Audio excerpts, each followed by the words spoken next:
Penguin Random House Audio presents The Never Open Desert Diner by James Anderson.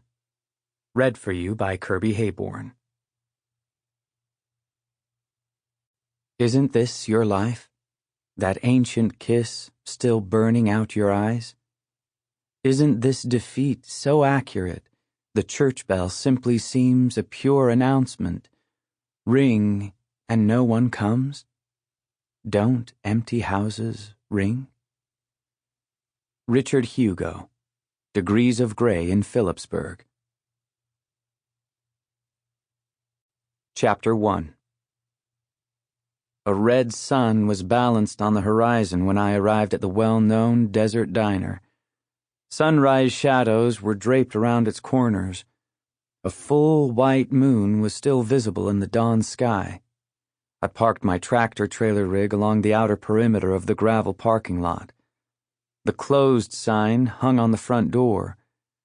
To the left of the door, as if in mourning for Superman, stood a black metal and glass phone booth. Inside was a real phone with a rotary dial that clicked out the 10 white numbers.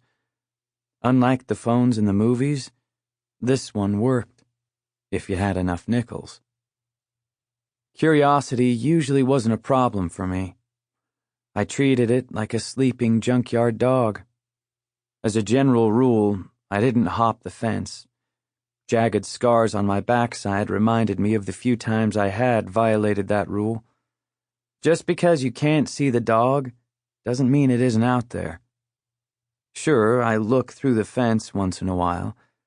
What I see and think, I keep to myself. On that Monday morning in late May, I was dangerously close to the fence. Walt Butterfield, the diner's owner, was a junkyard Unitarian. He was a congregation of one and his own guard dog. His junkyard was the well-known desert diner, and he didn't bark or growl before he tore your throat out. I liked him, and his junkyard. The place was a kind of odd shrine. Over the years, the diner had become a regular rest stop for me, as well as a source of fascination and idle speculation. It was always my first stop, even when I had nothing to deliver to Walt. Sometimes it was my last stop, too. Out of habit, I tried the front door. It was locked, as usual. This was Walt's face to the world. Walt slept in what had been a small storage room attached to the kitchen. Behind the diner, across a wide alleyway of sand and flagstone, was a 50 by 100-foot galvanized steel World War II Quonset hut. This was where Walt really lived, alone with his motorcycles, and tools, and grease, and canyons of crated parts that reached to the ceiling. Walt's motorcycle collection totaled 9 of the finest and rarest beasts ever to have graced the roadways of America and Europe. Among them was his first, a 1948 Vincent Black Shadow. It was the same motorcycle he was riding, his new Korean War bride hugging his thin waist, the day he first rode onto the gravel of what was then called the Oasis Cafe.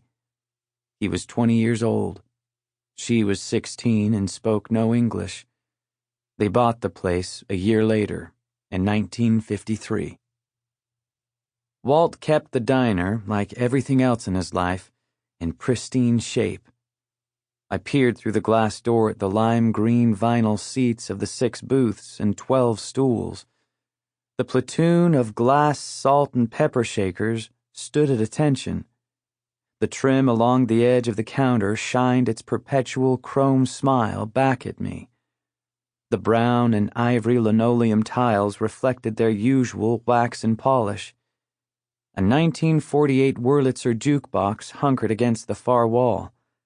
Behind the counter, the same order ticket as always hung lifeless from a wire above the stainless steel kitchen pass-through. As far as I knew, it was the final ticket from the last meal prepared for a paying guest, probably sometime in the autumn of 1987.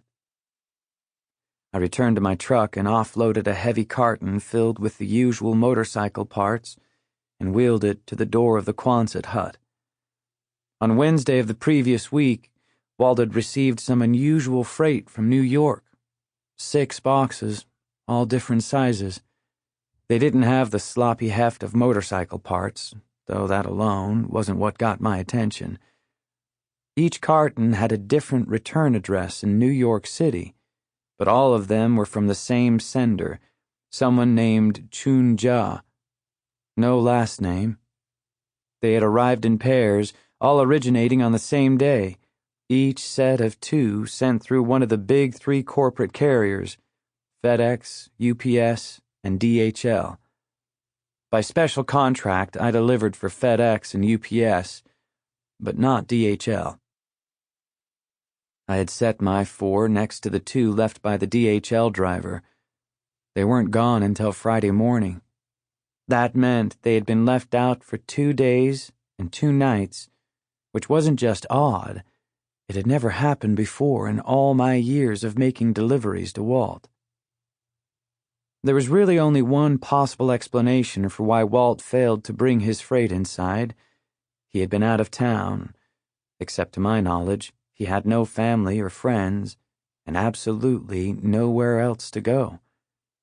Given his advanced age, the logical assumption would have been that he had died of natural causes and was stretched out stiff as a board somewhere in the recesses of his diner or workshop, or lay broken in the desert after an accident on one of his motorcycles. You had to know Walt to appreciate just how far-fetched such death scenarios were. I pounded on the door of the Quonset hut. Just once. Walt's hearing was perfect. At 79, all of him was damn near perfect, except his attitude toward people. No matter where he was on the property or what he was doing, he had a 6th sense that told him if someone was around. If he didn't show himself, he was ignoring you. The smartest and safest action you could take was to leave. The sooner, the better.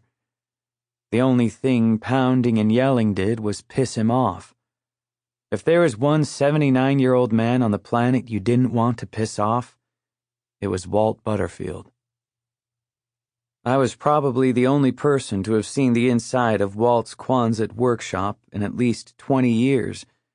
These occasional excursions into Walt's world, always by gruff invitation, never lasted longer than the time it took for me to slip freight off a hand truck. I left the new box of parts next to the door and did the smart thing. It was a piece of good luck that Walt hadn't answered my knock. I might have done something stupid, like ask him where he'd been, or what was in the 6 cartons. I always hoped to catch Walt, or rather have him willing to be caught. On a handful of occasions we sat in the closed diner. Sometimes he talked, though usually not. I always listened when he wanted to talk. The few times he actually fixed and served me breakfast in the diner, he had been around the area longer than anyone, or at least longer than anyone who had a brain that worked and a reliable memory. I returned to my truck, determined not to dwell on the strange freight or Walt's absence. The really big mysteries in life never troubled me much. How the pyramids were built, or whether Cortez was a homosexual, didn't bounce my curiosity needle. On the other hand, Walt's absence and his odd freight were hard to resist. The diner and I contemplated each other. Like Walt himself, it had a long and colorful past. US 191 is the main highway north and south out of Price, Utah. North led to Salt Lake City. Due south took you to Green River and eventually Moab. The turnoff for State Road 117 is about 20 miles from the city limits of Price. 10 miles east, down 117 on the left, surrounded by miles of flat, rugged nothing, you came upon the well-known Desert Diner. From 1955 to 1987, the diner appeared in dozens of B movies. There were the desert horror thriller movies, the desert biker mayhem movies, and the movies where someone, usually an attractive... Sample complete. Ready to continue?